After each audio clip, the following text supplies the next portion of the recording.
Welcome back. We both took the millennial pause. Like, who's going to welcome us back? Hey, besties. Hello. Season 34. Oh my gosh, I can't believe it. It's finally here. We're obviously a little rusty. Obviously. We don't know our intro anymore, I guess. Every year we have to like resubscribe to our platforms, remember the passwords, get the pass keys, like email each other. It's so funny. And then, but once we get back into it, we're back in, you know? Yeah. Yes, we are locked in. I have been researching this all day. Sorry to my job. It is. Not sorry. I am sorry if they listen. Yeah, hopefully they do, but I don't think that they do. I think maybe one person from my job listens now. So I think there are a couple girlies at my job who listen, but I still did my job very well, I might add. But I was a little distracted. Same. I was devastated that I had to miss the live announcement because I was tied up all morning. So I missed the live and then just kind of had to piece it all together from TikTok, which was fine, but just not the same. Yeah, no, I agree. But they drug it out so bad. Like, ew. Yeah, I mean, I'm going to be really honest. I'm going to hold your hand when I say this. Good morning, America. We're not sat for you at 7 a.m. for the news. And also, the leaks were so bad this year that they should have just told us sooner. I agree. And we'll get into that. But I'm low-key kind of disappointed because the element of surprise was not in the room. Yeah, it was not. It certainly wasn't. But okay, we have tons to catch up on. We do. So since we wrapped up season 33 last fall, there's been a lot going on in the off season. A lot of good news, some not so good news, and all kinds of happenings. So first and foremost, Mom and Dad, our king and queen of the ballroom, Haley and Derek, are expecting their first child. I love it. I love this for them. Oh my goodness, I do too. After the year they had, or the past 18 months, I guess, that they've had and everything with Derek's tour and Haley's health scare, this is just so exciting. And I think that Derek and Haley will be amazing parents. So congratulations to the Huff family. Yes, growing by one. That's so exciting. And it's going to be a good-looking, precious, adorable baby. Who is hell on the ballroom. Oh, absolutely. Do their kids even have a choice? It's like, seriously? You know, I mean, you see Lindsay Arnold's Sage is already taking ballroom, and it's like, as you should, you know? Yes, Nikita, Daniela and Pasha's daughter is already in dance class as well. It's in their blood. It is, and I love that for them. I wish I had inherited that gene from somewhere. Me too. Me too. Okay, so congratulations to the Huffs. We know you guys are listening, so big shout out to you guys. Let us know where you're regestered, and we'll mail you. Oh, literally. Don't put it past me. A little something for our new baby arrival. Next up on exciting news, Britt and Daniel are married. Just amazing. Full circle. Incredible. Could not be happier for those two. Honestly, like, they are soulmates through and through. All of the media coverage through People, which we asked for. We were like, we need a spread in People magazine. We got it. We got the inside like video coverage of the party, the welcome party the night before, as well as the wedding, and just watching all of these people who love this couple so much was amazing. And just seeing like Haley gave a speech and she signed it, and there was a point where Britt's mom signed to Daniel, my son, and I literally dead. It's like, just crazy. It's like it finally happened. I mean, I knew how sweet their love was, and like I felt like they were engaged for so long too. So it was like they finally got the wedding done, but Britt looked insane. She just looked so bridal because, you know, we see her done up all the time, and like she's one of the prettiest people to ever walk the planet. But seeing her in a wedding dress, and like when she walked down the aisle to Daniel, and when they were saying their vows in the little sneak peek video, I was not well. The I video is know. so good. I know. And it's like 30 seconds. I know. It's just, there's so much like raw emotion, not just between the two of them, but between everyone who was a part of their day. I loved that Johnny Weir was like Oh, one of yeah. a bridesman. I think it said bridesmaid. is what I read. And but you I know don't what? know. I love that for him if that's the case. I just didn't know the technical term, what he went by for that event. But I think that's so special. And to have, these two people who love each other so much be surrounded by such special people to them who like clearly feel the same way and are so happy for them is just, you can't watch it and like not feel like you're Not be chopping happy. onions. Truly. Just the ultimate Dancing with the Stars wedding. We needed one of those. We needed a good Dancing with the Stars love story. Definitely. Yeah, because they've been unfortunate here lately. To preface what's coming next, honestly. Well, yeah. This one isn't bad. This is still good news. I believe most people will think that this is good news. Yeah, you're probably right. Emma and Alan are now confirmed dating. They confirmed it on the tour with a little smoochy kiss in one of their dances. There's been a lot of speculation about this relationship for a while, so it's not super shocking. So I guess no more Alan love rants this season for you. Yeah. And I guess that it's just now fully out in the open. It just feels so, I don't know. I mean, I'm happy for them that they're happy. I'm happy that they're happy. But at the same time, I'm unhappy because, like, I will always see it. I know I should get over it too. But, like, Emma and Sasha were such a big part of the lore and just Dancing with the Stars in general. Yeah, and getting then engaged in the ballroom. Yes, literally on the ballroom dance floor and like in the middle of the show.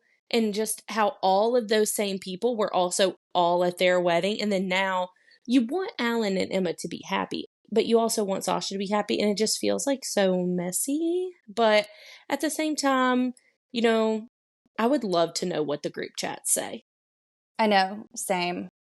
I just want to know what one group chat says without Emma and Alan in it. Yes. You know what I mean? Yes. Or, yeah. I think it's just one of those things. It's like dating within a friend group, Yeah. It's like nobody wants it to affect it, but it always does. Unless you stay together picking forever. A side. Like, yeah. Everyone unfortunately has to pick a side. And like, because you can't be neutral as much as you want to be. Like, you just can't.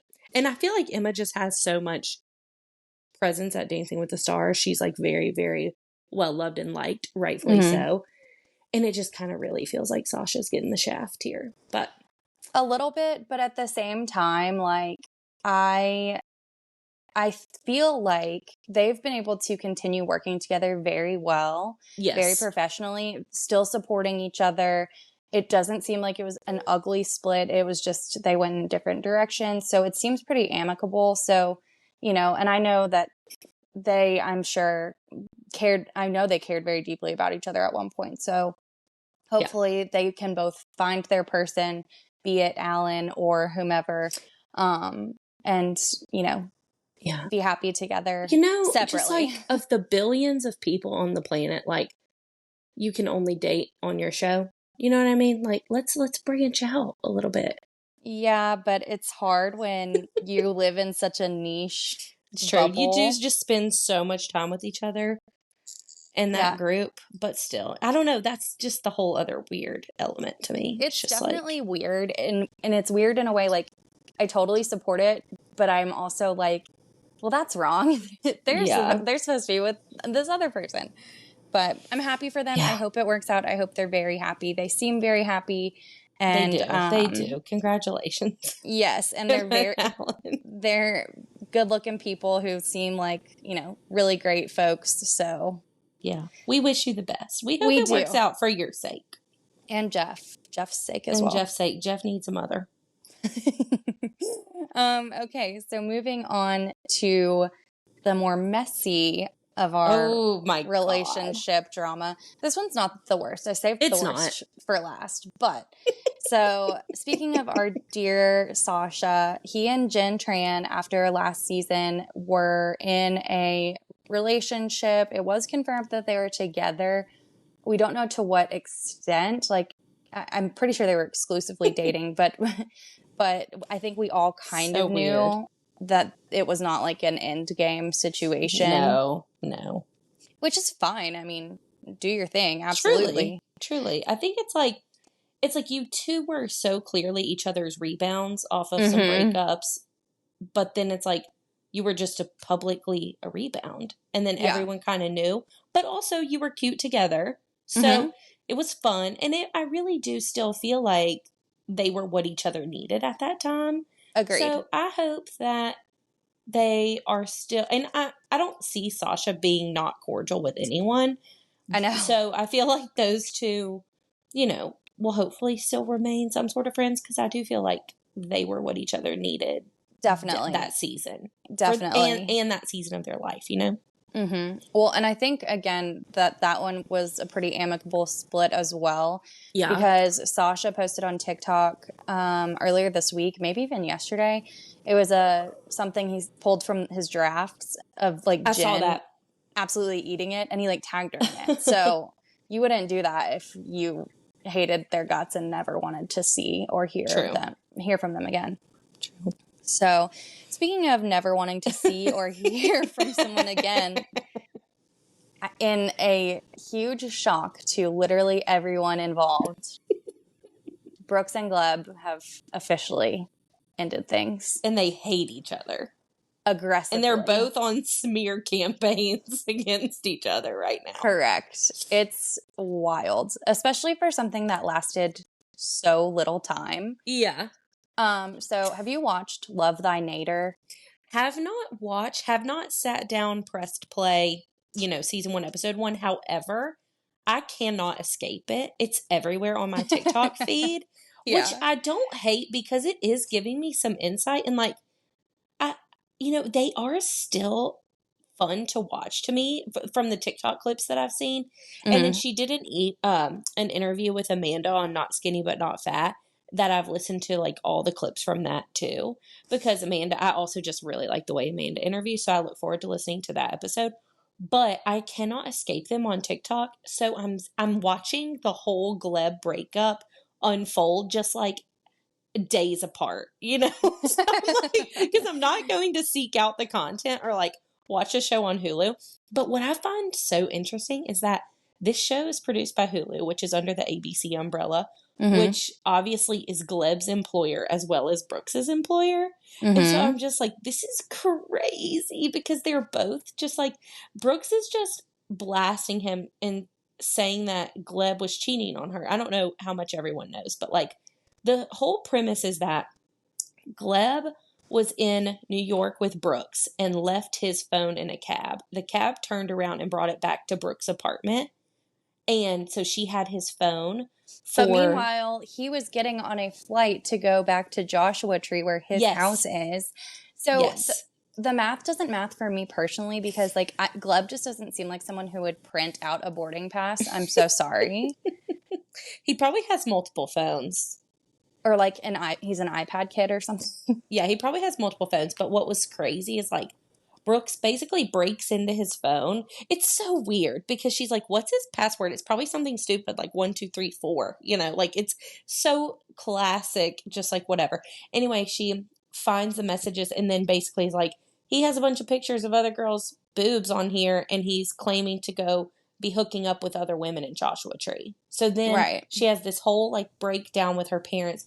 Poor girlie, like she just, Like I crying don't on the know. bathroom floor. Yeah, like crying to her parents, but there's so much Botox, that like her cry was really bad. It was really bad. Oh. Her mom, her Brooks just looks so mature, and her parents look so young. Really? Yes. It's crazy. I think, yeah. I mean, her dad he has like some gray in his hair, but they just look so young to me. I have not seen But any her of the sisters are clips. all beautiful too, obviously, and seem like they're just lucky to have, a house full of gorgeous girls as their sisters, and they have Mm-hmm. fun. So, I mean, I don't plan to watch the show, but you see all the messiness with Glob unfold. Oh my You God, know, the Glob drop. I wasn't expecting glob. I'm so sorry.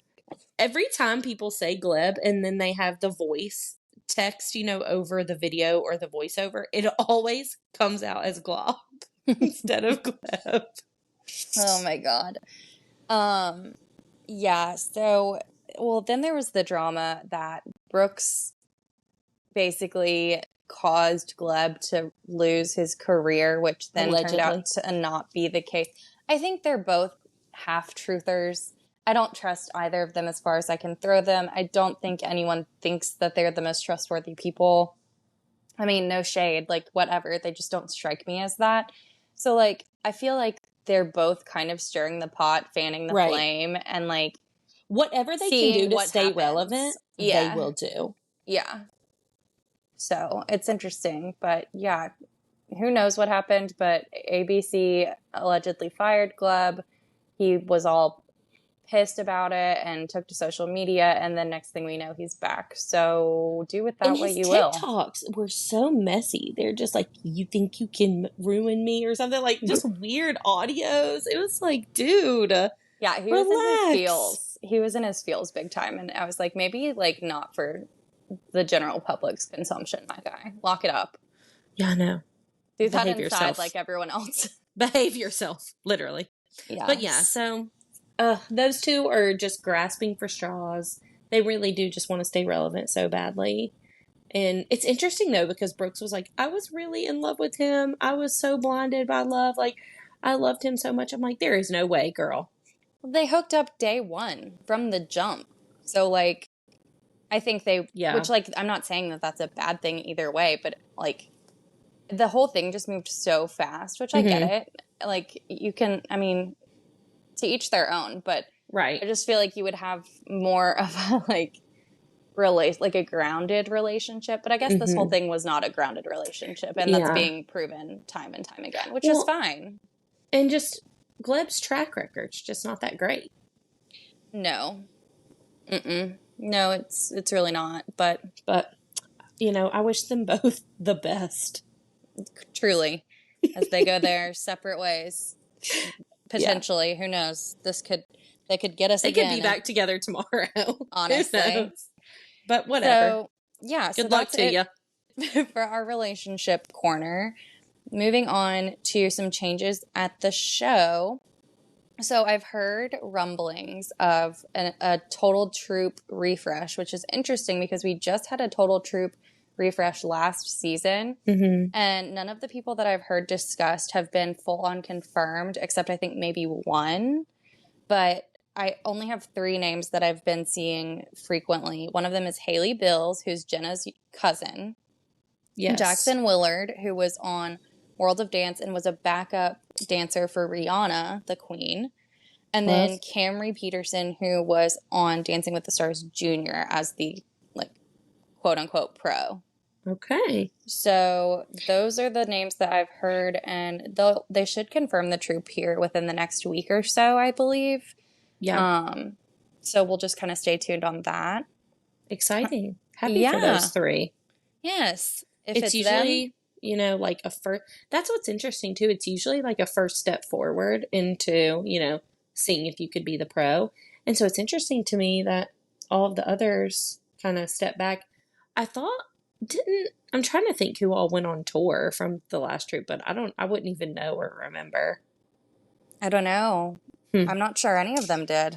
Well, I'm happy for those 3. I wonder if there will be a 4th. There's usually 4. Yeah, there's probably going to be a 4th, but who knows? Not me. Well, congratulations. Yes. Troop. And time to give our flowers to Sasha, who is not returning this season as a pro. I just watched a video that he just posted on Instagram, and it was an Instagram story, and it was like, hey guys, like season 34 was announced today on GMA. Who are you going to be voting for? And then he goes, I know who you're not going to be voting for. Me, because I'm not coming back. It's like, just like dagger to the heart. Because, let me say this. I would have rather had Sasha over Gleb. Yeah. Just because of, like, I would say that Gleb and Sasha both had weaker choreography last season. Mm-hmm. Obviously, Gleb and Brooks didn't even practice.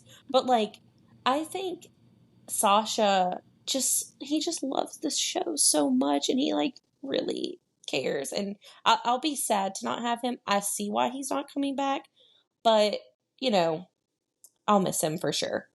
Definitely. And who is going to be the prankster now? I know that really makes me sad. It's like And like, traditions. yes. And also, so it's really interesting. I clocked this tea earlier, thanks to, I believe, somebody on either the Facebook group or potentially Reddit. I'm not sure. Okay. But Sasha is one, he's being a sweet baby angel and supporting the show, like you said, even though he's not a part of it this time. Yeah, like But imagine getting fired and then being like, go work for this company. I love it so much. Watch every week. Like, huh? yeah, like Please. tune in, get those ratings up. But he was also reposting and like sharing to his stories, like the people that he's closest with. Yes. And there were some people who were very clearly not present. Yes. Very clearly not posted. Emma and Alan. Which, like, you know what? Fair. I was texting you about it earlier and said he's posting his friends and he is not posting his frenemies. Oh, that's why I heard it from you. Probably. Sorry, buddy. That's okay. But no, we love Sasha. Me and too. We're gonna miss him. He will definitely be missed. He's just such a bright light. Yeah, it's like, did I hate on Sasha and his choreography so much? You know, especially when he was with the Allison. Yes. Absolutely. And Allie Brooke. Yes, but will I miss that man? Absolutely. 1,000%, yes. I'll still miss him. But in place of Sasha, we have Mark Ballas returning to the ballroom, coming out of retirement again. He's pulling a Brett Favre. He's retiring and then coming back, and then retiring and coming back. And then Jan, which is spelled like Jan, but it is pronounced Jan. Yes. Who was one of Taylor Swift's backup dancers on the Eras tour. Very recognizable face. Very gorgeous man. You made it up to his face?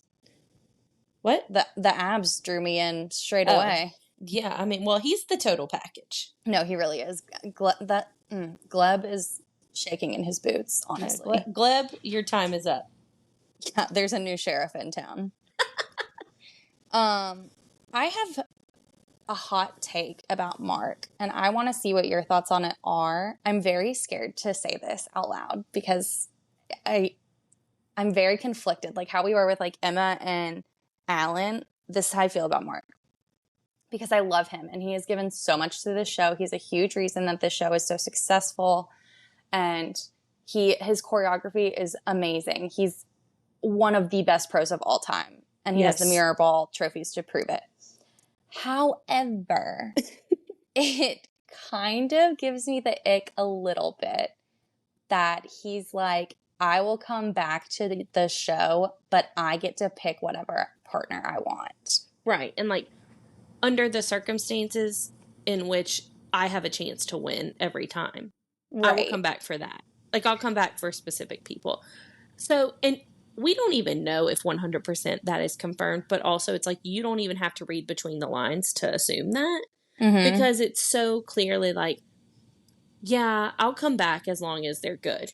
I'm not going to waste my time with, you know, with someone who doesn't have a chance. Right. He came back for Charlie D'Amelio, and now he's back for Whitney, who we will get into her dance background when we cover their partnership. But, which, first of all, it's very odd to me that if he did come back out of retirement for this, it was for her. But maybe I don't know all the ins and outs of that.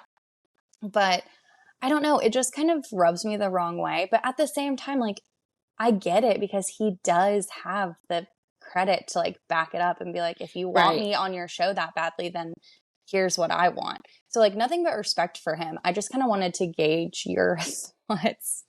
Yeah. And it's like, cool. If you've got that power, you know, good for you. But also there's other pros who are working every season with whoever they're paired with. And you're kind of like, well, they also deserve a shot. Yeah. Because how can they catch up to you? You know, like who else can get 6 Mirror Ball trophies, 7 Mirror Ball trophies or whatever if they don't even have a shot at it in the first place. I think Mark has 3. I think he's tied with Val.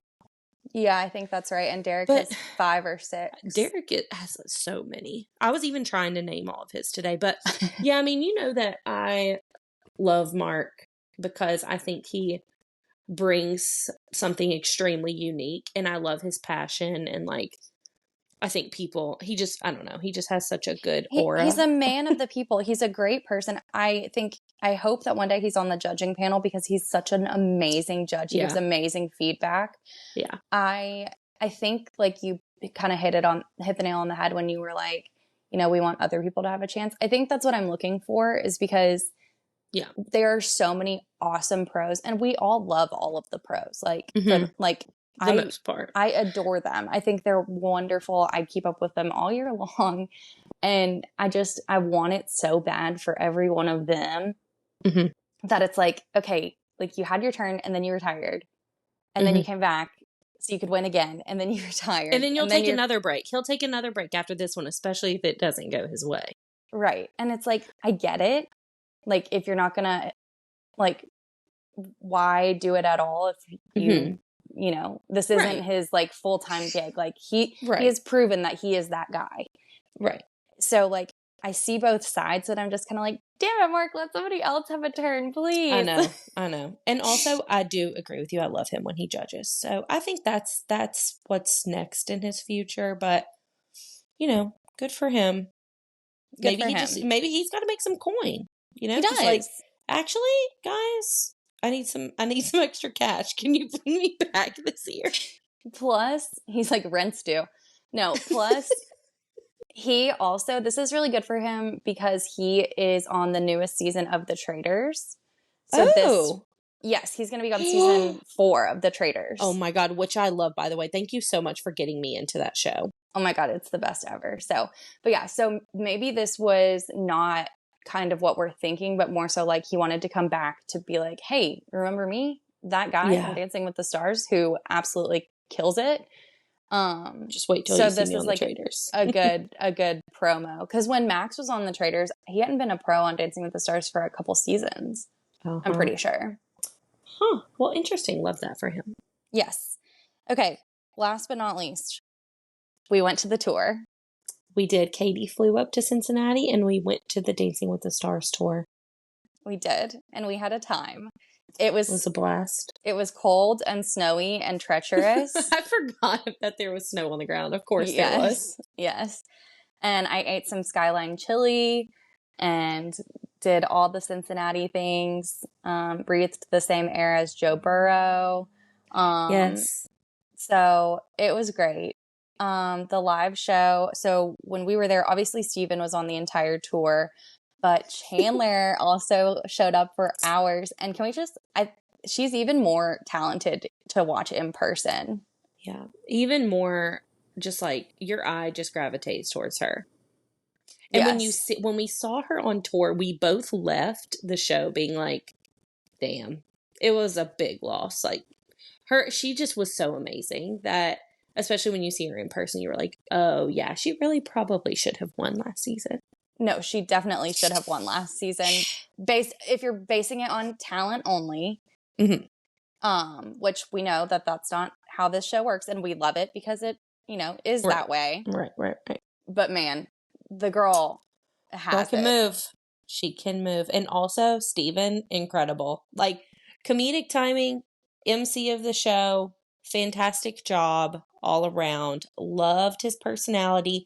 He did his pommel horse routine. Pommel horse? Pommel horse. He pummeled the shit out of that horse. Yeah, he did his little pommel horse routine. Incredible. I don't know. It was amazing all around. So, and tour, it was just so fun. It was so fun. It was so entertaining. We laughed. We screamed. Oh my gosh, we were in the presence of Dancing with the Stars royalty. Oh my gosh, we really were. We were so close to Daniela and Pasha's whole family. Yes, and Nikita was there, and she is so cute. We said, God, I hope we don't sound like we're creeping. No, we weren't creeping because she was so close to us to where we could have like reached out and tapped her on the shoulder. But we were both very much like, okay, yeah, she's a baby. We're like, that's her. This is very exciting. Freaks. Right. But she is so cute. Oh my God. Oh my gosh. Yes, and someone in the Facebook group saw me and Katie go to the men's restroom. We had to be so bad. And the line for the women's room was so long. Me and Katie were like, yeah, we're going to the men's. And then who was it? Someone, our dear follower and listener and friend in the group was like, yeah, I think I saw you and Madeline go to the men's bathroom. And I was like, wow. Of course you did. One shining moment. Of course you did. Yeah. Hey, when you gotta go, you gotta go. And look, the ratio of men to women, as I'm sure you all can imagine, at a Dancing with the Stars live tour event, is drastically when different. we were in the men's restroom, no one else was in it. And we started a trend because when we came out, there was a line of women for the men's restroom. Yes, so you're welcome, everyone. Look at us, trendsetters in Cincinnati. That's right. Speaking of the Facebook group, quick shameless plug. Hi, if you're new here, or even if you're not new here, but you haven't joined us over in the Facebook group, Michelle Salerno, our fearless leader, set it up I feel like probably 10 years ago or something. So long ago. Forever probably. ago. And it's just grown and grown and grown and grown. But it's called From Lynn, the 10, DWTS. And it is a Facebook group full of all of us crazy Dancing with Stars people. And we just post and even during the off season, it's not crazy like it is when things are actively going on, but we still, talk. And if news pops up, we'll talk about it and things like that, especially when speculations start flying around. But the best part is that we have a live chat every single week while we're all watching the show together. So it's essentially a group text with all of your besties. So you should definitely crazy besties, by the way. Unhinged. Crazy. Unhinged, yes. So it's really fun. We would love to have you. But yeah, so join us over there. Please. The end. The end. Okay, now that all of the housekeeping is done, we can dump into season 34 officially. Oh my gosh. Okay, season 34 is a good one. It's a good one. It's a great one. But before we get into who's actually on the cast, I have a fun fact for you. Okay, I'm ready. Did you know that this is the first season without somebody from Bachelor Nation since season 25? What? Almost 10 seasons. So that was the fall of 2017 when that aired. That is crazy. I'm not counting season 26 because it was the athletes mini season that was in the spring of 2018. So there wouldn't have been anyone on there anyway. But yeah, it's been, what is that, 8 years? That's a long time. I'm very surprised. That we didn't have someone, or that it's been that long? No, I know that it's been that. It feels like it's been longer. Let me be clear. Feels like it's been forever. Let me be clear. But also at the same time, I cannot believe that we don't have someone from Bachelor Nation. But I do feel like that franchise is really just it's dwindling. I feel like I'm not a part of it anymore, so I don't know. But to me, especially based on what I've seen on TikTok, because a lot of people that watch Dancing with the Stars also are watching the Bachelor franchise. Right. And I think the reactions I saw from the finale of Bachelor in Paradise last night, people were not super pleased.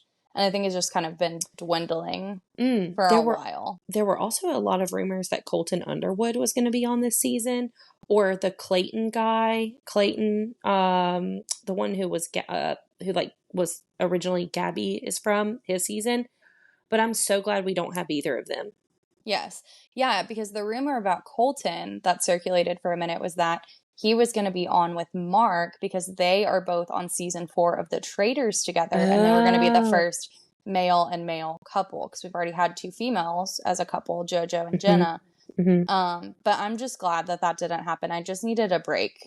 I needed a break from Bachelor Nation for a minute. So that's crazy. First time in 8 years. Damn. In almost 10 seasons, 9 seasons. Whoa. That's crazy. I know. RIP. R.I.P. Okay, well, do you want to jump in to who is on this season? Yes, and let's first talk about Good Morning America. We already kind of touched on it that they drug it out all morning and then finally gave the people what they wanted. The performance to Abracadabra. Am I making that up? No, that was right. Okay. I saw it. I saw the clip on TikTok. Okay. I got nervous there for a second, then I imagined that. It's been a long day. Was so good. I just needed to like inject that directly into my bloodstream because like it was just like we've been speculating for so long and hearing so many rumors. I was like, okay, now it's finally real. Like it's here. I'm like Mariah Carey defrosting as Christmas gets nearer. I'm fully thawed out right now. Like it is upon us. It was great. Everyone on this entire cast is so good looking. Yeah. They're gorgeous. It's nauseating, honestly. Yeah. But I do have one question, and that is to our king, Derek Huff, who is a fashion icon. Why was he dressed like a fraternity pledge? He's switching it up on us. He's moving into dad mode. I guess. All he was missing was a pair of gray New Balance sneakers, and he was literally every freshman at Southern Miss pledging a fraternity. Circa his luggage, 2014. His luggage might have gotten lost. I don't know. He was like, got to pick up some Dockers and a sport coat. Yeah, for what he usually wears, his outfit today was very interesting. Carrie Ann was noticeably absent, but have no fear. She will still be back as a judge. I think she just had some sort of scheduling conflict. I don't really know. Or maybe she was sick. I'm not quite sure why she missed it. But Bruno and Derek were both there today. So we've got our same panel of OG judges. I'm sure we'll have some great surprise judges. I was looking back at our TikTok today and just reminiscing like on Gene Simmons and like I did too. All those crazy moments from last year. And it really just gets me so ready and so hyped up. And this cast is very good. I felt like last year I was really happy with the cast, but this year I think we're going to have a lot of new eyes on the show. I think TikTok obviously is going to I think TikTok has played a huge role in kind of bringing this show back, back for the people who have abandoned it. Not for people like us, but I feel we never left. We're still at the restaurant. Yes. So, I mean, I don't know. I feel like the season's going to really pop off. I mean, it has to. Like, even like the people that I don't know well, I'm familiar with. Yeah. There's no one that I'm like, I'm sorry, who? Whomst is this? Right. Okay. So we'll jump right in. Okay, first up, and this is in alphabetical order, not in the order they were announced, but in alphabetical order. Jen Affleck from Secret Lives of Mormon Wives is paired with her pro partner, Jan Ravnik. Jen is best known for her role in the Hulu reality series, The Secret Lives of Mormon Wives. She is also a well-known social media influencer and entrepreneur who has amassed over 2.5 million followers on TikTok, where she shares dance videos, lifestyle content, and glimpses of her life with her husband, Zach, and their 3 young kids. Jen gave birth to their 3rd child, a daughter named Penelope, about 6 weeks ago in June. Which is crazy. It is. So she's only 26 years old and she has 3 children. Like, she's gorgeous. They got married and they got busy. Yeah, and okay, full disclosure, I have not watched any of the Secret Lives of Mormon Wives. I've done some research, albeit, playing some TikTok videos, and Katie sent me like this full breakdown where this guy's literally at a whiteboard. Yeah, if y'all don't follow Soho Brody on TikTok, you absolutely have to, because he does whiteboard breakdowns of like anything and everything going on, like whether it's like he loves to break down Bravo TV shows. So like he's done Southern Hospitality, Vanderpump Rules, The Valley. He's done Secret Lives of Mormon Wives, both seasons. He's done the beef that happened between Alabama Barker and Bad Oh my God. Baby. Like, yeah, he is my king. And I haven't seen the show either. I only know of these people through like strange TikTok exposure that I'm not sure how it wound up on my FYP. And then Soho Brody's breakdowns on the whiteboard. So I feel like I know enough to get like an understanding of what's going on, but we're not in the Secret Lives of Mormon Wives lore Not deep. yet. Not yet. I feel like this will make me be very interested in them and like them. I've heard amazing things about the show. But the guy, her husband, Zach, seems like a total freak. And I watched some of their videos today, and he absolutely made me want to gouge out my eyes.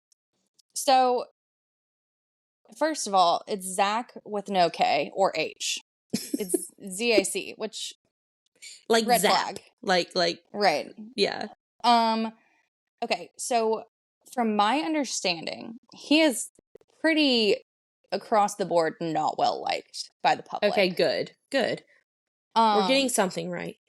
Maybe. But I did hear that he was pretty insufferable season 1. He's slightly better season 2, but still not well liked overall. I saw a comment.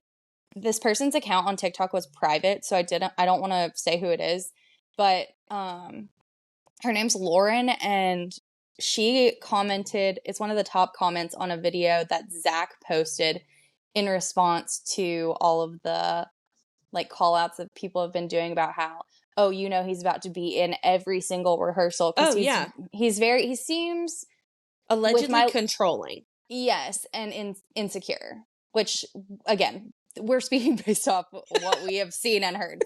We could be totally lying. I did not know about this man before today. Yeah.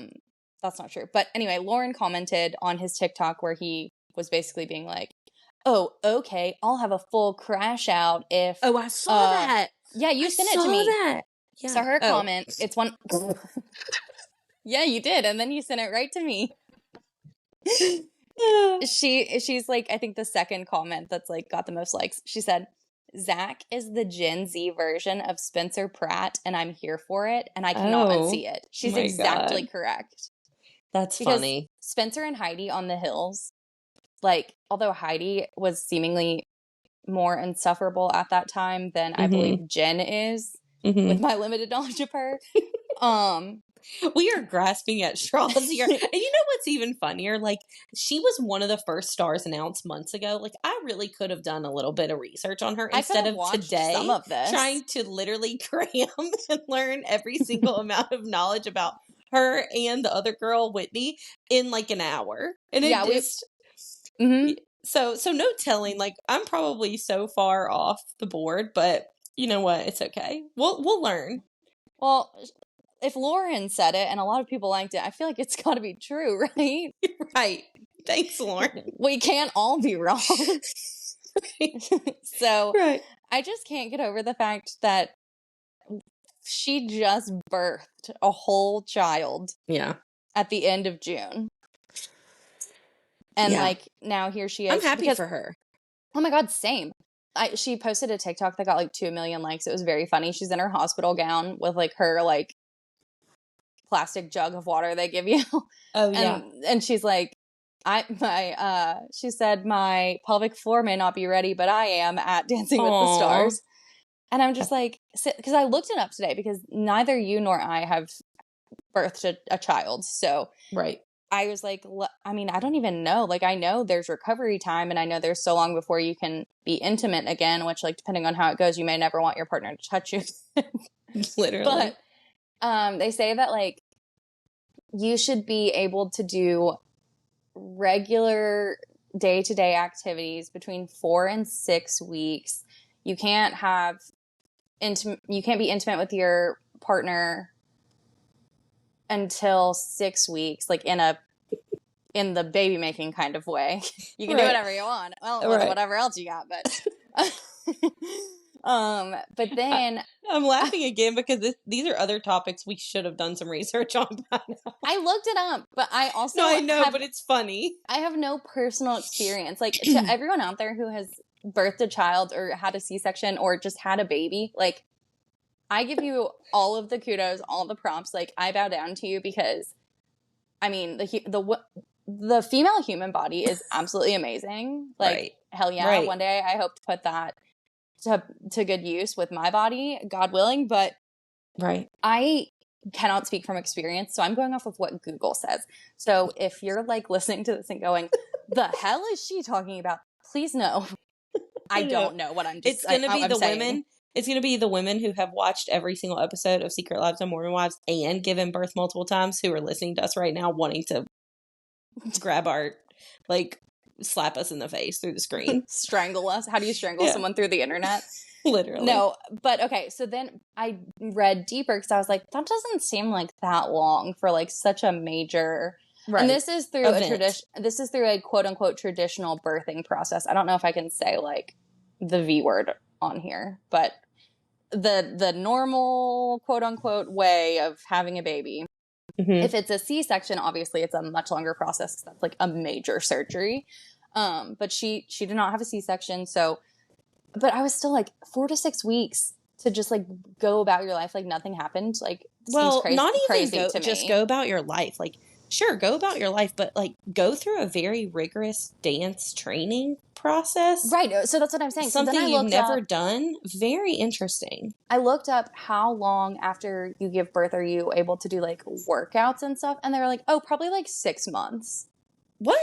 To which I thought it was 6 weeks. That's regular day-to-day activities, not vigorous training. I'm very concerned for her health. I know that I'm sure like, she's been cleared by doctors. Like, I know this woman personally, but I feel as though, especially being a mom of 3, she wouldn't put herself in harm's way, and she's going to listen to her body. Right. But I still was just like, oh my God. And like, I mean, I give her all of the applause because like, it is amazing. Badass. It's amazing. Badass. Women are the superior gender, and don't y'all ever forget it. But also, I'm excited to see what Jan has cooking up. I think, like, something new will be exciting. Someone new will be exciting. So I think that they will make a great pair. Agreed. And they are just gorgeous to look at. Yeah, they're going to look good, too. They're going to look good, too. Yay. Okay, next up, Hilaria Baldwin. Pro partner, Glob. Hilaria is a yoga instructor, podcaster, and author who is married to actor Alec Baldwin. The couple share 7 children ranging in age from 2 to 12. Their family life was recently documented on the TLC reality series, The Baldwins. Okay, so she is 41. Yes. And 7 kids is like crazy. Like, I mean, that's a soccer team, I'm pretty sure. Yeah. Which, like, good for you. I mean, more power to you. But, like, 2 to 12 is... 2 to 12 is a big range, too. A range, yeah. Yeah. All right. You ready for the first beef of the night? Yes. Okay. Bro. This girl has ballroom dance experience. Yeah. I saw some of the videos. Not just dance experience, like we've talked about. Like, people were so pissed at Chandler last season because they thought she has dance experience. Meanwhile, we've had people on the show who are essentially professional dancers, and some were professional dancers. But like, whatever. I'm trying not to hold that grudge. I'm trying to move forward with my life. But no one has ever had ballroom experience, and that's always been the caveat. They're like, "Oh, well, ballroom is different." Blah blah blah. Okay, what? She has ballroom dance experience. Literally, when she was at NYU, which this is very niche and weird, she was on the ballroom dance team. Yeah, I saw some of the videos today. Well, whenever I saw the promo video with her in it, I thought, okay, well, she's going to be good because it looks like she literally already knows what she's doing. And then I found out that she had somewhat legit training. I'd like to know, like, exactly what, but I don't think she's going to necessarily be likable at all. And Glob is in his flop era, which we said last year. This is a punishment for him after last season. Yeah. I feel as though they just like gave him her because I don't think she's going to have a lot of votes. I mean, maybe she will. Maybe people will see past it, but then at the same time, I'm just like, whatever. I don't think so because after Tori Spelling was in the first round of eliminations last season, I feel like she's going to be gone too, straight out of the gate. So I have 2 sources that I would like to cite. Is MLA format okay with you? Just kidding. Certainly. So one of them is from Yahoo Entertainment because, I mean, it's 2025. Why are you guys not using Yahoo? It's the superior website. Okay, so it's called, the title of this article is Why America Finds Hilaria Baldwin So Annoying. It's Oh, from okay. Tuesday, March 25th of this year. Oh. So y'all, it's again, Yahoo Entertainment, yahoo.com/entertainment. You should look it up, Google it, read it for yourself, make your decisions. Make your own decision? Yes, I would love to read it to you because it's really good and kind of petty, but I will not. But I'm giving you the source so everyone has homework. Okay. I will, however, read to you off of her Wikipedia page because I knew kind of who this person was. Like, I knew she was Alec Baldwin's wife, and I knew of her. Okay. I didn't realize that she had the Spanish scandal. Did you know about this? Yeah. Yeah. Okay. So she was born Hillary Lynn Hayward Thomas. Oh. Uh-huh. She changed her name. Okay. As like a lifestyle brand change. Oh, not to like reconnect with her culture? Okay, let me tell you about her culture. Baldwin is of English, French Canadian, German, Irish, and Slovakian descent. Okay. So, and this is all from Wikipedia, the Hilaria Baldwin Wikipedia page. So in December 2020, a Twitter user accused her of, quote, impersonating a Spanish person and posted video clips of Baldwin speaking with a Spanish accent, including a clip from the Today Show in which Baldwin seemingly forgot the English word for cucumber. The tweets prompted accusations in various media publications of Baldwin's cultural appropriation, since at other times she has been recorded speaking American accented English.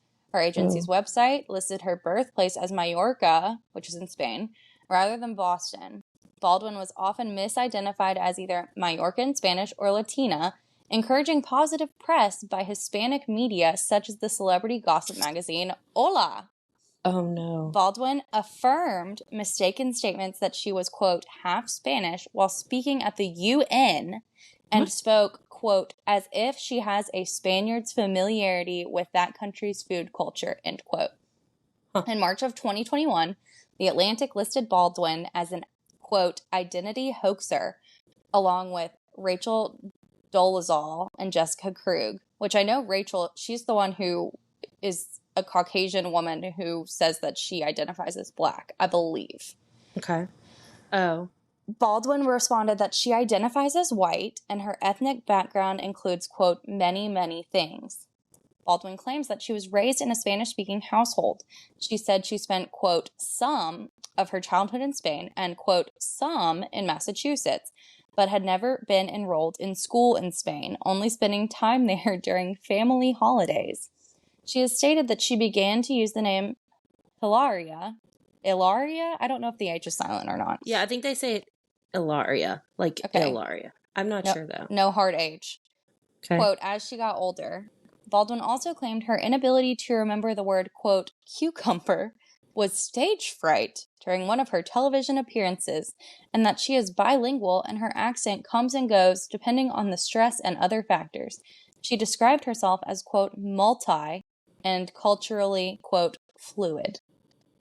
Okay. Well. So she is a fully white woman seemingly cosplaying as a Spanish person. As a Hispanic, Spanish. Okay. Interesting. Well. And it wouldn't necessarily be, I mean, look, I'm a white woman, so I can't speak on that. But if she wasn't getting positive press, aka profiting off of this from Hispanic media, it's weird. It wouldn't be, I guess, as big a deal. Know anything. I don't even know where to start with that. Like, none of that. That's all just bizarre. That's bizarre behavior. The fact that her name's Hillary. Right? Oh, girly. Damn. Okay. No, Hillary Lynn. Hillary Lynn Hayward Thomas. Well, it's just weird because, and just like the whole Alec Baldwin thing, everything to do with him too. I'm just like, what an interesting couple. Yeah, and then she like, the fact that they have a reality show is crazy to me, but. Well, maybe this will be like a redemption arc for her. I'm interested to see how she presents herself on the show. Well, I think she's so, like, across the board not popular, that she will not make it to week 3 is my prediction. I can and see especially that. because she's partnered with Glob, who people are over him as well. I mean, we love to look Yeah. at him, but that's about it. Yeah. So yeah, Okay. isn't that some crazy information? That's crazy. I knew a little bit about that, but not enough. And now I feel like I know too much. You Yeah, know? it's like, wait, this is a real thing for someone like in the public eye to be doing? Whoa. Very weird. Call up Okay, Neve, well, call up Catfish. yeah, seriously. Moving on to Jordan Childs and Ezra Sosa. Gymnast Jordan Childs made headlines at the 2024 Olympics when the bronze medal she won in the floor exercise final in Paris was stripped by the Court of Arbitration for the sport following a challenge by Romania. Childs still holds 2 Olympic medals, a team gold from the 2024 Games and a team silver from the delayed 2020 Olympics Games in Tokyo. In March, Childs released her memoir, I'm That Girl Living in the Power of My Dreams. She is an incredible gymnast. I think she will be an incredible dancer on this show, and I think this is Ezra's time to shine. Agreed. I think they're going to be the best of friends. I think they're going to be fierce and a force to be reckoned with. I think that they are perfectly matched. So I did look into the whole Olympic medal gate situation, whatever you want to call I it. watched it all unfold, basically on live, and it was crazy. Yeah, it was nuts. But I was looking to see if there was any kind of update. So there is an article on USA Today. If you Google Jordan Childs, it should come up as one of like the first things. It's a USA Today article that basically catches you up. It came out August 10th. So it basically catches you up on where we stand now. But basically it's all still in limbo. Like, yeah, because Romania is still in the wrong. They just don't want to. The Court of Arbitration doesn't want to accept footage from footage that actually was taken at the Olympics. They just want to go off what happened at the judges table rather than actually taking footage that they were violating the time rules and stuff. It's crazy. It's like, no, Romania literally cheated and the US called them out on it, and then Jordan should have the medal. No. Backwards. Romania didn't cheat. Jordan she did a certain move. That's right. Yes. Sorry, Romania. Tell them you're sorry.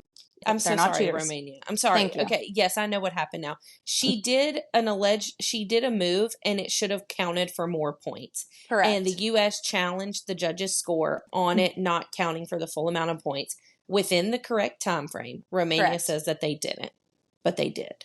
Correct. And sorry about there's that. Video evidence confirming that the challenge was told to the correct person 3 times within the 60-second allotted time frame. But that the actual paperwork, so having it submitted formally in the computer, was 4 seconds outside of that window, but it shouldn't matter. Yeah. But who knows if this will ever go away. I think what they have to do in this situation, this is me, if I was on the Olympic committee, you just have to give both of the girls a bronze medal and move on. Yes. This should not be that hard. It's clear as day. Give them both a medal. Because what they did, it was really sad when that Romanian girl was celebrating and then they were like, actually, no, you don't have it. And then gave it to Jordan. It was horrible. The worst part is that neither of the parties involved, the gymnasts, these young girls, had anything to do with all of this. Yeah. This is just essentially politics and semantics at this point. So it's wild. It's crazy, but looking forward to see how it shakes out.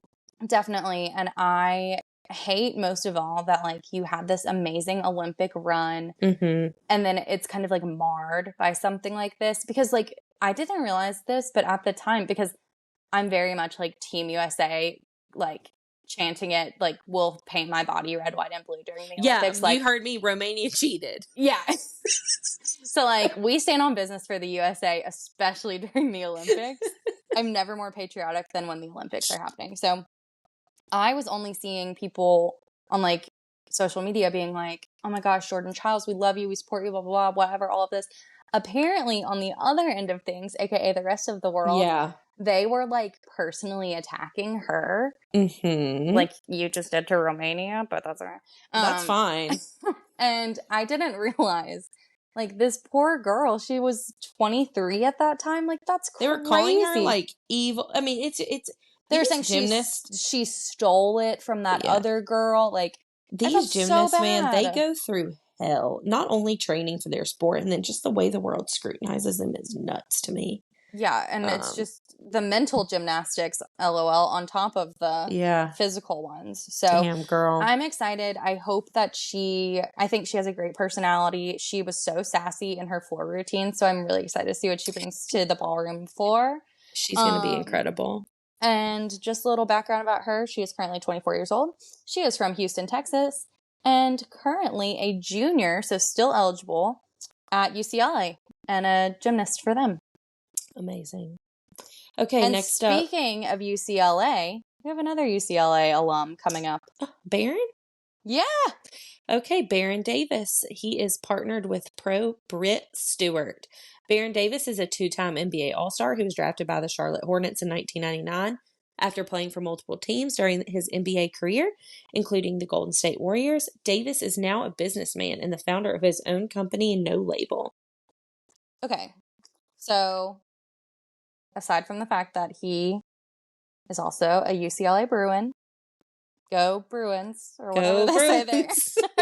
I don't know. How about those Bruins? How about those Bruins? Oh my God. So he is 46 years old, Slay. which everyone was like, oh my God, they keep giving Britt the old man. Like, first of all, this man was a star athlete. He's not decrepit. I'm not by worried any about sense of his me. athleticism at all. Do you know who else was 46 when they competed on when he competed on Dancing with the Stars? Jason. Jay. Oh, Jason, I miss you. Yeah, I miss him too. But Damn. that's my point. 46 is not. 46 is the new 26. It's just because we're creeping closer and closer that way. I'm like, 46 sounds cool. Yeah, 46. Yeah. So, like, just because he's not a spring chicken fresh out of the womb does not mean that he's knocking on death's door ready to be, like, put down. So, let's all chill. Right. Also, I think he also looks like he's 26. I'm looking at a photo of him right now. Yes. So he moves. He has personality. Dare I say he has the Riz. I don't know if kids still say that, but yeah, I think that this could be like one that kind of shocks everyone. I feel like Britt, we know she's strong choreographer, and then this will be kind of a new type partnership for her. Like, you know, I don't know. I think it'll be. I know she was with Adrian Peterson or whatever. Yeah, but I feel like whole thing. That was a whole thing. But I feel like Britt will do really well. They'll do really well together. So I don't know. I could see this one really working out well for her. Yeah. So he's a dad to 2 children. He and his wife are in the process of a divorce, I believe, which is... Oh, darn. It is what it is. But he briefly dated Laura Dern in 2017, which is crazy. That is crazy. And then, so not only is he a star athlete and entrepreneur and businessman, our guy has an IMDb a mile long. Okay, what? let me hit you with some of this. So in the 2015 film Entourage, and the 2015 film The Night Before, and the 2023 film Joyride, and one episode of The Mindy Project, he played himself, which is a huge flex. And then the movie That's My Boy that came out in 2012, he's the gym coach. And then there's just like a whole laundry list of things. He's produced some stuff. And I was like, where the hell? Like, what is going on? Guess what? He's cousins with Spike Lee. Oh, makes sense. We know Spike Lee loves to sit courtside. Do we think he will make an appearance at the ballroom? I'm certain. Especially if he's given his cousin so many roles. I don't know. Maybe he's just that guy. Maybe he's one of his agents. I don't know. But that's exciting. His ex-wife was his agent. Oh, he married his agent. Okay, well, she signed him up for this show to get him out of the house. I bet. But so this is dare I say, a triple threat. We love him. I love him. I'm excited. I feel good about this. And we talked last season. So remember, Amon was 6'5". Yes. Dwight was 6'10". So I looked. Barron he's only 6'3". Okay, great. Thank So goodness. at least we're working back down towards the stratosphere. There we go. Well, Yep. I think that'll go well. I think that'll pan out well. I'm excited. Me too. Okay, next up, we have Alex Earl and her partner, Val. Alex Earl's online influence has been dubbed the Alex Earl effect, referring to her ability to make products go viral. During the 2025 Super Bowl, she was in the Carl's Jr. and the Poppy commercials. She has also become the host of Hot Mess podcast, and she has, on that podcast, talked about her love for Dancing with the Stars. She is, a very, very well-known TikToker. Our girl. Definitely. And I didn't realize she's only 24. Young girly. Young girly. Good for her. Yeah. Although this is her formal warning, says you got to stay in your lane. Don't talk about Dancing with Stars on your podcast. We won't talk about whatever hot mess things on ours. I don't think she'll have time. I don't think she'll personally have time to recap the show. But no. You never know.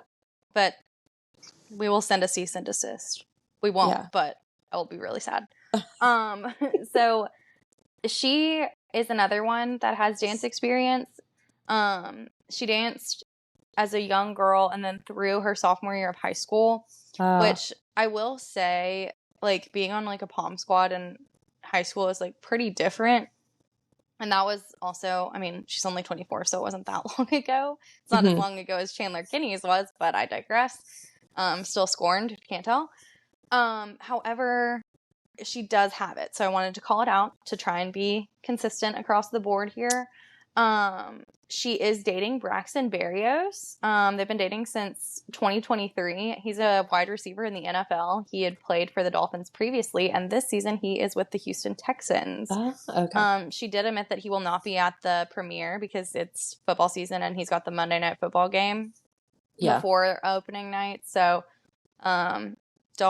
don't let it fool you that he's not a supportive king. Yeah. She literally even said today, she was like, I mean, he is all in on football right now. He does not have time for this, which, rightfully so. Yeah, especially being a wide receiver in the NFL, that is like one of the most competitive jobs. I know. And Braxton is one of those position players that has to move so often because he does like kick returning and plays like random positions. So my guy is fighting for his life and his job every single year. Correct. Yeah. So I don't know. I think I really like Alex Earl. I always have. I love her Get Ready With Me videos from when she was in school at Miami. I don't know, something about her in the algorithm. Like, it just really worked out for her. She's done so well for herself. She's very, I think she's very sweet and kind to her fans and people that follow her and listen to her. She's very open and honest, like, about, I don't know, beauty tips and stuff. I don't know. I really like following her. And I just like her in general. She's gorgeous, stunning, seems pretty smart. And then I think her and Val will be a great pair. Agreed. They're going to look really good together, that's for sure. I will say, talking about her, because there are so many girls on TikTok now who are just so beautiful and, do the influencer thing, the content creator, lifestyle. Alex Earl is one that I feel is, like, genuinely herself. Like, I remember the first time I, like, really sat down and watched her stuff, she was trying to, like, it was a Get Ready With Me, but it was not makeup based. It was, like, help me pick an outfit for the Miami game, for the Dolphins game. And she's standing in her room. There's her sister's in there with her, and there's like piles of clothes everywhere. There's stuff everywhere. And she's like going back and forth. She puts something on. She's like, I think this looks stupid. And I was like, hey, same. That is me all the time. There's just shit everywhere. I'm not confident. I feel like I look dumb. So, like, I feel like she's very authentically herself, and I really like that. And I'm excited to learn more about her. Yeah, I'm excited as about a person. That part too. And I just need to say this. I need Val. So hot. I love him. I adore him. Our group chat name with our friend Sarah Maloof is called Val's Gals. I need him desperately to stop parting his hair in the middle. Yeah, he can do better. He has done better. He doesn't have to cut it. If he wants the long locks, that's great. He doesn't have to listen to anything I say. But, like, I think it just if he is so listening much now. Like, today he had it parted down the middle and, like, tucked behind the ears. And I was just like, oh, I don't like this. So. Yeah. Well, I feel like those two will make it pretty far. I agree. If not, I will say I think it's a little bit interesting that she danced through her sophomore year of high school, because looking at her, she's a little awkward, I feel like, so it surprises me that she was in dance. Yeah, I'll see. I mean, I'm excited to see what she brings to the table. And honestly, it might not even be like, I don't know how much that dance experience will really help her. I think what will help her is like how well she connects with the camera and how comfortable she is to be like videographed. Video. Videographed. Videographed. But yeah, I don't know. I think she has a great presence and I'm excited for that partnership. Definitely. And she's a great get for the show. Yes, huge. Okay, next up, Dylan Efron and pro partner Daniela. Dylan Efron is a digital creator and reality TV star who most recently won season 3 of The Traitors. With his brother, actor Zac Efron, he co-produced and co-starred in the Emmy-winning show Down to Earth with Zac Efron on Netflix. He's also a former competitive athlete, Ironman athlete, blah, blah, blah. Our guy Dylan, I know him from The Traitors because Katie finally convinced me to watch. I know him from The Traitors, and obviously I'm obsessed with Zac Efron, so I absolutely love and adore Dylan Efron. I think he is finally getting his time to shine, and like, oh my God, I can't get enough of him. So I'm so happy to see that he's on the show this season. Yes, I am so glad that he's going to be back on my TV. Loved him on The Traitors. I think he's super smart. And I mean, not that that has anything to do with ballroom dancing, but like, I really, really enjoy him. Like, him and Gabby Wendy, they're like lack of trust for each other, and then ultimately pulling out the dub for the season 3 finale. Like, I loved it. I thought it was great. He's really funny. He's so hot. Like, he's so hot. Total package. And so Zac is only 5'8", and Dylan is like 6'1". The younger brother, but like the tall, hot, sexy one. I mean, Zac Efron is sexy too. Don't get me wrong. No, and 5'8" is taller than me. Like, I'm only 5'6". So like, look, my husband and I are the same height. We're both 5'6". I love a short king. I think I've told you all this. Y'all know this. But like, and Zac Efron, 5'8", like, perfect, excellent, beautiful height.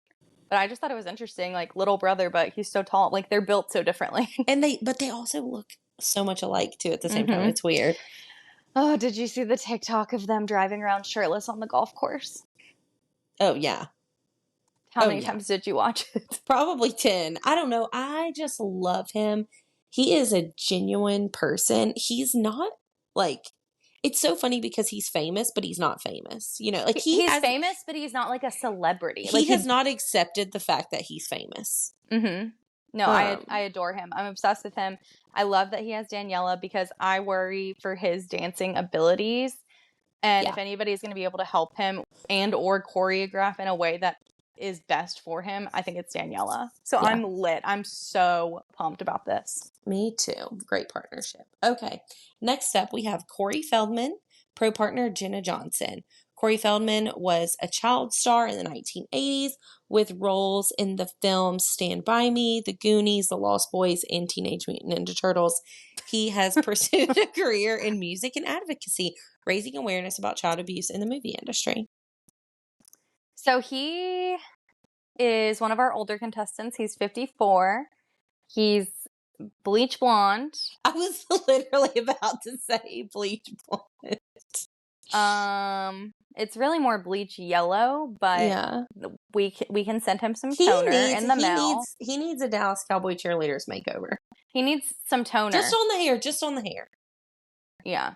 He also needs to stop wearing sunglasses inside. I'm so sorry. That's not a thing. Take it from Gene Simmons. That's not the kind of guy you want to be, okay? Okay. So, fun fact, he was on season 11 of The Masked Singer as the Seal. Oh. He was eliminated in the finals. Do you know who was eliminated alongside him? This is like pretty. I have no idea. Tell me. Clay Aiken and Ruben Studdard. Oh my God, that's funny. So he was in good company, right? Yes. He does have a little bit of a problematic past, but we know that a lot of times with child stars, that tends to be the case. He struggled with drug and alcohol abuse. The biggest thing, though, that I've seen is that in 2015, he and his girlfriend at the time were on a TV show called celebrity wife swap, which I can't believe was real. What even were the 2010s? His girlfriend swapped, blah, blah, blah. Corey Feldman sees himself as a, quote, Hugh Hefner-like manager Ew. over a group of women known as Corey's Angels. Feldman states that he had helped women get careers in life, but through his company, Corey's Angels, he can have control over them and financially benefit. In the episode, Feldman tells these women what to wear, eat, and do whenever he tells them to. What? Some viewers found the episode disturbing and creepy. Corey's Angels is a musical group that Feldman created. So basically, ew. What? You can read more into this because there's some I'll other read more into that later. Problematic things. All of this is on his Wikipedia page. They're still asking me for $3. I use them all the time, but I don't pay it. Sorry, Wikipedia. I love you, but I'm not made of money here. But so he has been both someone to make sexual abuse allegations, especially like when he was a child. He was really close friends with Michael Jackson, but like part of that was when he was a child. There's just a whole lot of like ins and outs of this that you need to read for yourself because it would take too long, and I don't want to talk about it because it's all alleged and it's just a lot to, y'all read it, make your own assumptions. But he has claimed sexual abuse, and he has also had sexual misconduct allegations against him. He has had some charges cleared. He's had some other things, sexual harassment. Basically, like part of SAG wanted to remove him from a committee. So there's just a lot to unpack there. I don't really know how I feel about it one way or the other. There was a lot of problematic stuff that happened in the early 2000s. So like I don't know. But it's just... He's not really at the top of my radar either. You know? No. But it's just not great. Educate yourself. Yeah. We'll educate ourselves, and then we'll form our opinions on their dances like we try to do. And yes. Yeah. See what all comes out during the show. Correct. I don't want to talk about this again just because I'm going to try and like touch on it because it's important to like the lore, and like it is important to talk about these things if they're out there, but we're talking about it now so that we don't have to focus on it during the season unless it comes up in like his package or something like that. Yeah, so, interesting. So damn. That's that. He's 54 years old. Okay. All right. Well, Jenna and Corey. All right. Next up, Danielle Fishel, or should I say Topanga, with her pro partner, Pasha. Danielle is an actress and director best known for her role as Topanga in Boy Meets World. She also reprised her role of Topanga in Girl Meets World when they did the reboot. Yeah, the reboot on Disney Plus or Disney Channel. She also is a podcaster. She has a podcast called Pod Meets World. So she is 44 and the mother of 2 boys. Adorable. Obviously, we know her as Topanga. Oh my God, today at work, me and some of my colleagues and I were talking about the cast release and all of that. We were talking about her, and literally 2 of them are like, that was before my time. Oh God. And I wanted to throw up. It's such a good show. Gwendolyn and Sarah, if you're listening to this, it's you. You hurt my feelings very much. Put it on. Put on Boy Meets World on your Disney Plus subscriptions. It's worth it. You should have just hit me in the throat. It would have hurt less, honestly. But no, like if you don't know Mr. Feeney, then you are missing out in a big way, okay? Right. Agree. But I loved her. She has not aged a day. She needs to drop her skincare routine. Like her hair looks amazing. Her skin looks amazing. She looks almost exactly the same. The only piece of information I have aside from her like iconic role as Topanga, and like she did some other work, but you can just look that up if you're so inclined, is that on August 19th of 2024, she announced her breast cancer diagnosis on her podcast. Oh yeah. So she was diagnosed with ductal carcinoma in situ. SITU, I'm not sure. DCIS is what it's called, which is an early stage 0 form of breast cancer. It was made during a routine mammogram. She underwent a surgery, including a Oh, wow. lumpectomy, and completed radiation treatment in January of this year. She's off Wow. active treatment as of now and began taking tamoxifen, which is a medication to reduce the risk of reoccurrence. Wow. So she said part of the reason that she wanted, this is kind of what spurred her to do this show, and kind of, I mean, you're really taking a risk and putting yourself out there. So, like, she said that she felt like she wasn't living her life to the fullest, and this kind of, like, Aw. reinvigorated her to, like, go and do things. And I love that. I love them. I think that they will make a great pair. And how many times am I going to call them Daniela and Pasha because her name is Danielle? That's all I could think about today. I was like, oh my gosh, I'm going to say Danielle and Pasha so many times. But also, she is Topanga to me. And I think she knows. She has, like, really embraced that she is Topanga to all of us. Yeah, she is. Like, So I might even just call her Topanga. honestly, fair enough. Yeah, But I think she'd appreciate it. I'm so happy for her and that I she's love doing this well. for Pasha. Me She could be too. the sleeper hit of the summer. Who knows? I think she could be a red herring. I really do. I think she could come out of nowhere and surprise everyone. And I hope Pasha has a great season. He deserves one. And I'm very happy for her that she is taking this chance and living her life. Go girl. Absolutely. Go girl. Speaking of go girls, Elaine Hendricks and pro partner Alan. Fans of the 1998 remake of The Parent Trap will recognize Elaine Hendricks as the actress who played Meredith Blake in the hit movie alongside Lindsay Lohan and Dennis Quaid. She has also appeared in many shows, including Dynasty, Sex, Drugs, Rock and Roll, and Joan of Arcadia. So, welcome to the show, Elaine Hendricks, or should we say Meredith Blake? Another Correct. 90s icon. Absolutely. And I don't know if you were on TikTok for this, but all I can think of when I think of Meredith Blake is lizard, lizard, lizard. Do you know what I'm talking about? Yes, I know exactly what you're talking about. But no, she is so iconic. She's gorgeous. She looks amazing. She looks exactly the same. What is it with her and Topanga? They literally look like they just walked right off the movie set. They must be unproblematic queens. That's what it is. I'm happy for them. They She both is look also amazing. she's also 54 years old. Okay. So when I was looking into her for some fun facts, interesting info that I could add, I thought I was going to have to be disappointed because, according to Wikipedia, in her senior year of high school, Hendricks won a model search and became a professional dancer with the Gary Harrison Dance Company. Oh, so she'll be able to dance too. She soon split her time as a professional model and dancer for such companies as Nike, Levi's, Mattel, What? Sun Microsystems, and for a number of everyone's favorite Sun Microsystems. Hello, it's a household name. Sponsor us, please. Ad. This is an ad. Jumping into an ad for Sun Microsystems, and for a number of hip hop artists, including Houdini, Keith Sweat, and MC Hammer. Oh my god. So I was like, oh my god, she's a dancer. No, I'm going to have to give her the same treatment that I'm giving everyone, aka call her out on that.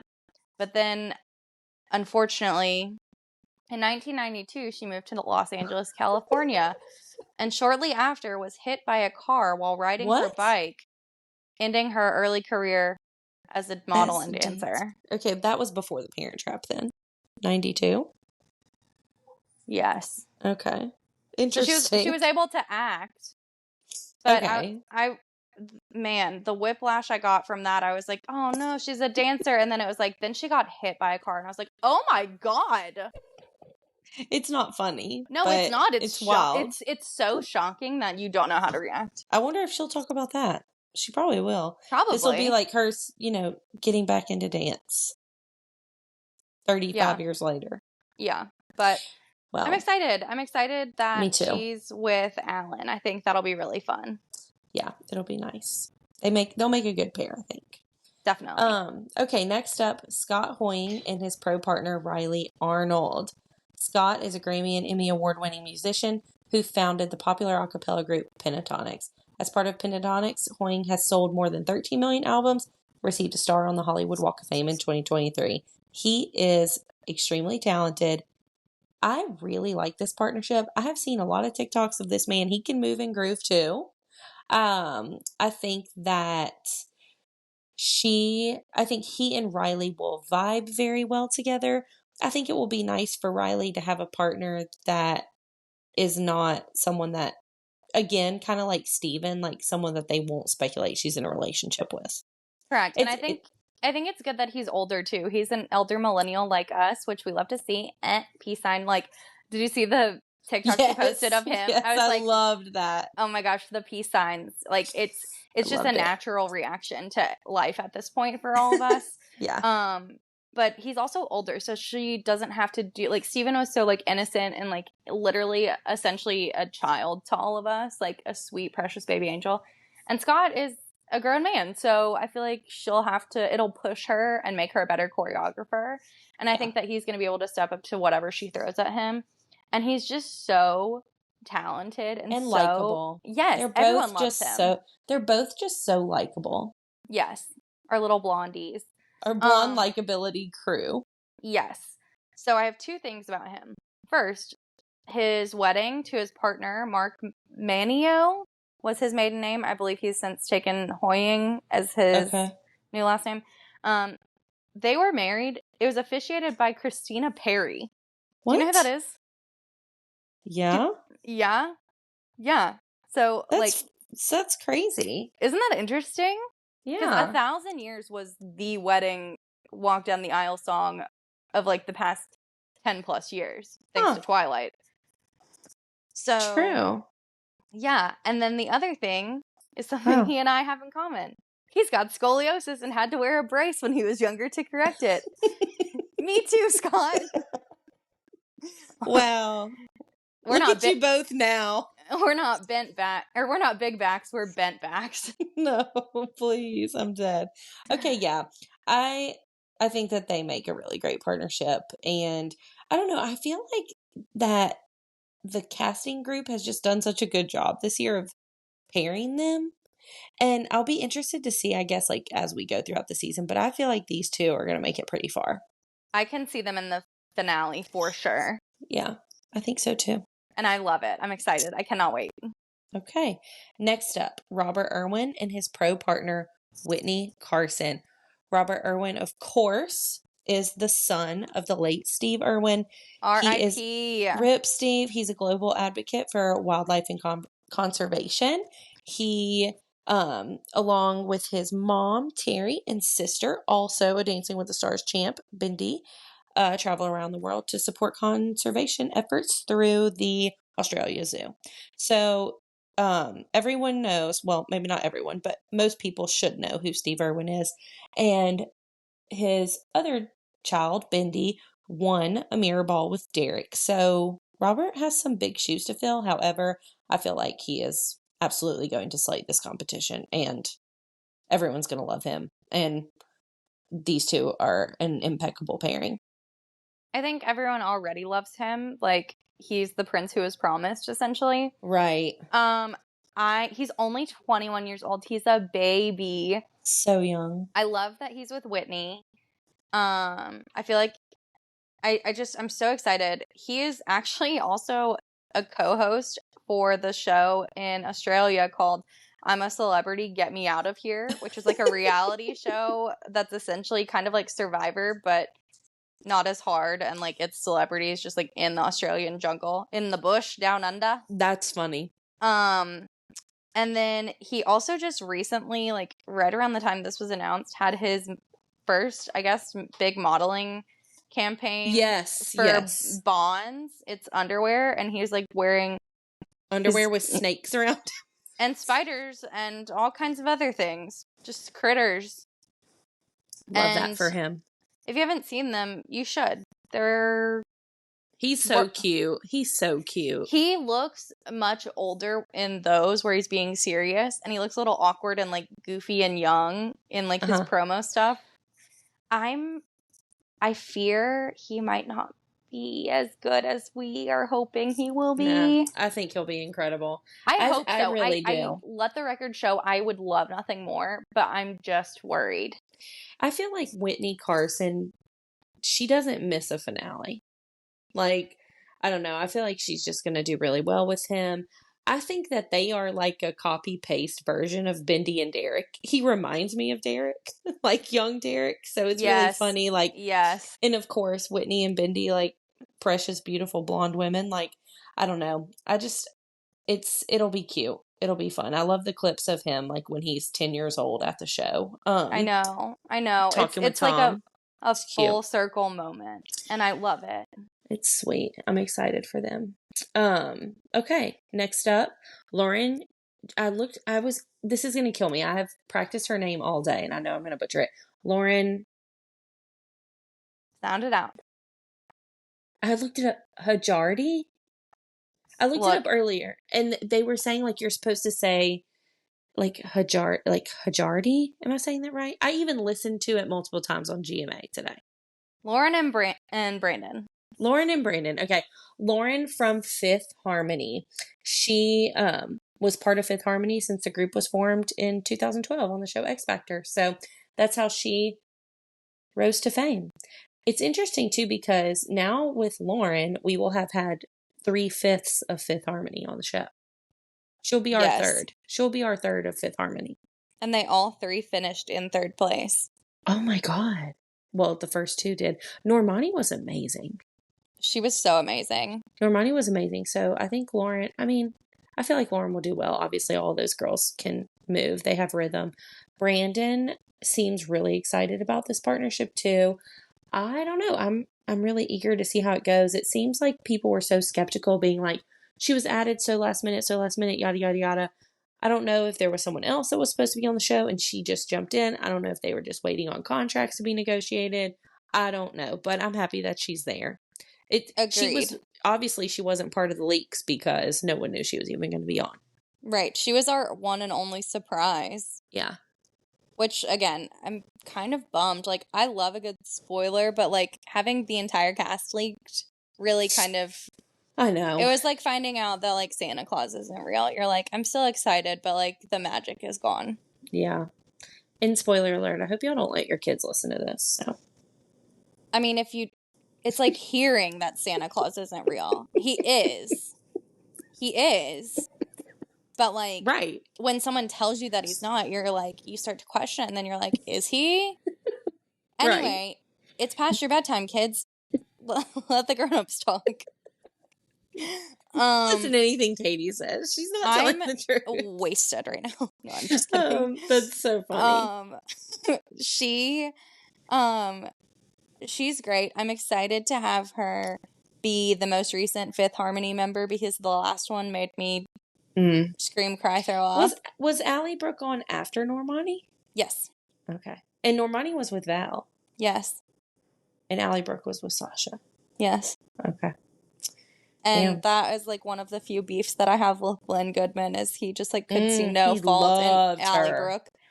He loved Allie Brooke. Yes. Man. Damn. God rest Lynn's soul. I love him dearly. I miss him every day of my life, but like that one was tough for me. That was hard. I want him to know that still irks me. So, all right. Well, Lynn, if you're listening, if you're watching down from above, Lauren and Brandon. Lauren and Brandon. We'll see. We'll see how they do.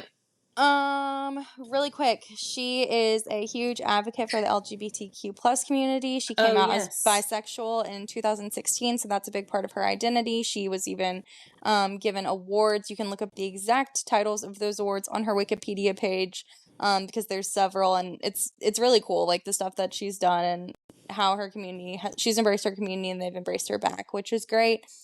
She also has dated a couple of people of note. Formerly, she was with Ty Dollar Sign. Huh. Did I say dollar sign? Ty Dollar Sign. You sure did. Sorry. Ty Dollar Sign. From 2017 to 2019. I used his formal name, Ty Dollar. Yeah. And then Sasha Mallory. She was with her briefly, and she actually placed runner-up on the season 8 So You Think You Can Dance. Huh. So that's a little factoid. And then, like you mentioned, Kristen Burt, who, if you don't follow her, you should. She has some great insider info on Dancing with the Stars. She always gives us the tea on TikTok. She came on because people were saying, like, oh, like, who did she replace? Like, what's going on? Why did she only find out 2 days ago? And like you said, it could have been a contract negotiation issue. It could have been that somebody had been a part or had agreed and then dropped out for whatever reason, or it could have been her all along, but her contract was taking a long time, or somebody else's contract never came to fruition. So she was like, it's really common. It happens a lot. I'm sure something similar happened with Jen last season, but yeah, it doesn't necessarily mean that she was never going to be on the show. It just, Hmm. there was, for whatever reason, it was a last minute finalization. Okay. Well, I'm excited for them. I mean, I feel like I've said that about everyone, but I genuinely am. So I know. I'm I just think excited they'll. for all of us. Me too. Okay. Next up, we have another Mormon wife, Whitney Levitt, with her pro partner, Mark, which we've kind of touched on this a little bit earlier. But Whitney is also a social media star, another Secret Life of Mormon Wife star on Hulu. And she is a mom of three, has millions of followers on TikTok. Yes, she's 32 years old, and I knew about her prior to the show, I think, because of the RSV ICU Oh, yeah. situation. Yeah. If you don't know, I don't know how you don't, but she basically filmed a TikTok while she was in the ICU with one of her children, who was like a baby at that point, I believe, who had RSV, and he or she is like in the, like, I don't even know, Like the in protective like an cubby or whatever they put them in. incubator. Yeah, yeah, yeah. I don't know what that could be totally wrong. Whatever. Like the baby warmer thing. Yes, but the baby's in there, and she's standing right next to it with the baby in frame, filming a TikTok dance, doing like the whoa and stuff, and everyone was like, "Wait, But not it's like you." also detailing what's going on with the baby. She's like, he's doing better, like blah blah blah, In the and she's caption, dancing. though, but I mean, I don't know. It rubbed a lot of people the wrong way. I was really shocked when I saw it because I was like, "What?" But I'm not here to judge. I don't know. You know, if you are a social media influencer, star, whatever, like, your brand is built on basically telling people your business.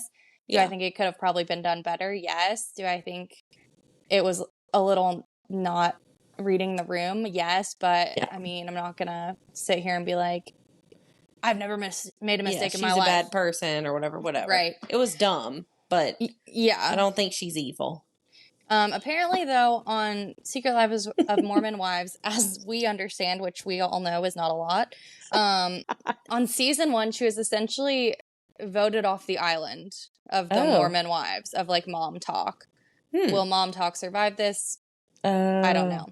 gotcha. But so she was essentially ostracized from the group. And then at the end of season 2, I believe, based on the whiteboard breakdown, shout out Soho Brody, she is voted back in. So she will Huh. be in the good graces. And again, she, a lot like Zach with a C only, was really not a fan favorite season 1, but had some kind of redemption arc, or was less insufferable season 2.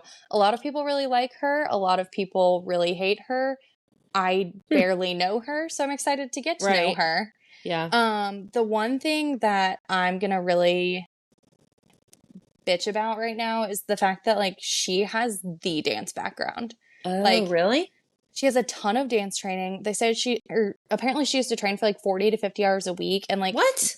yeah, she has a degree, an undergraduate Oh. degree in dance from BYU.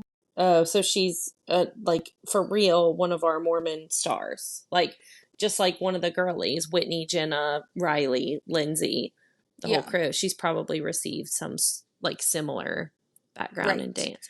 Huh. Okay, Um, well, she'll be fantastic then. Wow. Probably, yeah. So I don't love that. I I think, also feel like that show is also, I didn't say this earlier, but it's a super popular show right now. And so I feel like they're going to have a lot of voting presence and she'll be fantastic. yeah, she's gonna be really good, and she's with Mark, who's a fan favorite. Like, it's gonna be, I mean, it's gonna Mm, be tough to beat. I've seen on TikTok people are calling it now that Whitney and Mark are gonna win.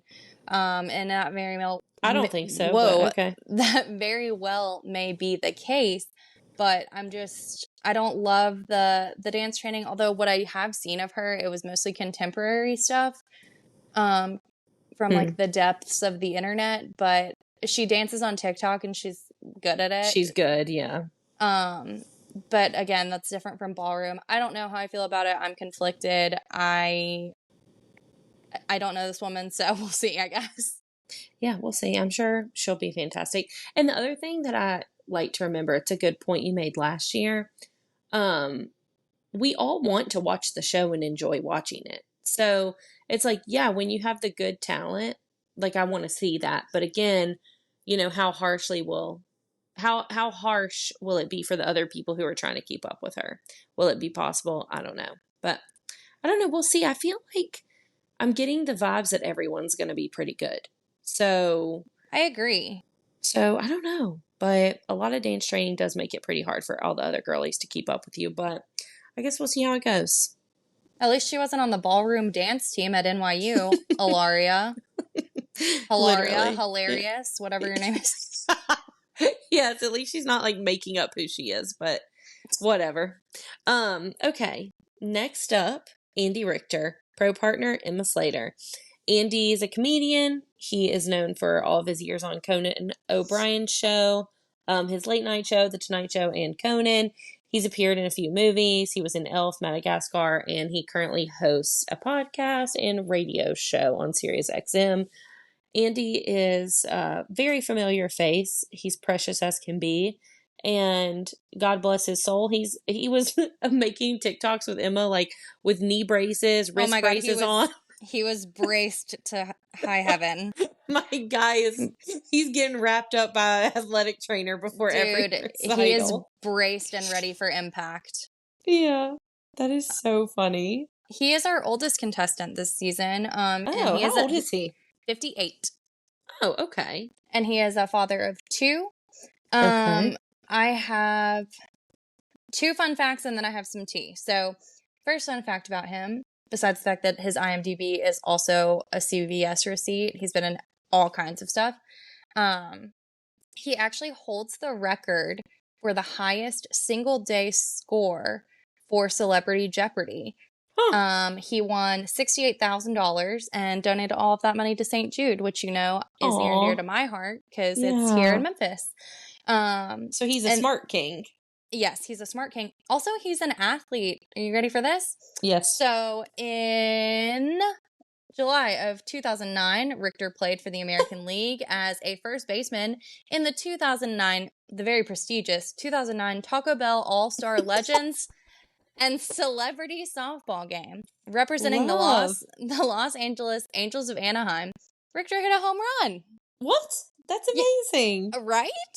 Oh my God, move over, David Ross. Right? Baseball stars coming to town. That's right. That's amazing. Oh my God, I love that. Isn't that such like good lore? Yes, that is good. I love him. I know, I do too. I don't think he's going to be the best, but I'm hopeful. I think he'll have the best attitude, and I think he'll be a joy to watch. And what more could we ask for? Agree. Okay, so there has been a lot of discourse online for the past few seasons about specifically Emma and Britt consistently getting either older pros or more controversial pros or stars. I know what you meant. Yeah. Stars. Basically people that are not likely to make it all the way through to the finale, okay? Mm-hmm, mm-hmm. And it was being justified because everyone was like, oh no, they are basically super heavily involved with the tour, like the live show, and a bunch of stuff with that. So, they're probably setting them up so they can get out early so they can start prepping for the off-season tour stuff coming up. So, I'm here to address those rumors from the horse's mouth, Emma herself, on her own TikTok. I don't know which one it was. I just saw a screenshot on Reddit and I didn't write down who it was from. I'm so sorry, but it's in the Dancing with the Stars Reddit page. So someone commented on Emma's video and said, basically, like, advocate for yourself, like, you keep getting the shaft, whatever. Yeah. And someone replied to that and said the thing that we've all believed or been told or heard about the tour, right? Mm-hmm. So Emma addressed that and replied, quote, "This is a rumor, just FYI, smiley face, like colon, parentheses, smiley face. Not sure how it started. I definitely don't plan or choreograph the tour. End quote. Huh. So I know, like I said, that's been hugely discussed. And then I guess people were looking for a reason as to why. And apparently there is no rhyme or reason. I personally like to think that Britt and Emma are just two very pure, kind souls who are more gentle with their stars. So they have the right attitude to have someone who may struggle a little bit. But I don't know. I don't know how it works, the casting process. But yeah, I wish they would let us in a little bit more, because these are kind of some of the questions that we have every year.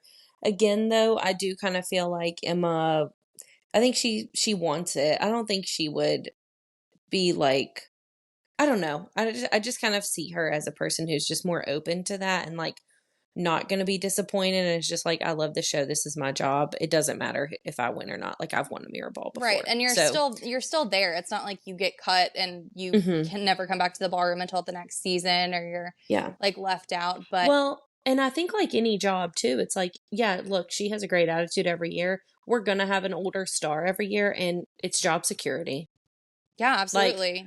Like, why would your employer be like, because again, like I was listening to some of the stuff Brinley was saying today on her TikTok about Brandon and stuff. Like, sometimes they don't even know if they have a job for the next year, but it's like, yeah, well, if you go in and have a great attitude and make somebody like Reggie still get millions of votes every week just for standing there, like, we want you to be on the show, like gaining popularity for other reasons. So absolutely. And she was huge on TikTok last year, not only with Reggie, but she started the whole hashtag eliminated group. Yeah, that was fun. Which was so fun. It was iconic. I love it. I can't wait to see the shenanigans that we get into now that our cast has been announced. I feel like it's about to get really fun, and we're about to shift into maximum overdrive. But yeah, I can't wait for the TikToks. I cannot wait. So I don't know. I don't think that these two are going to win, but they could always surprise us. They always do.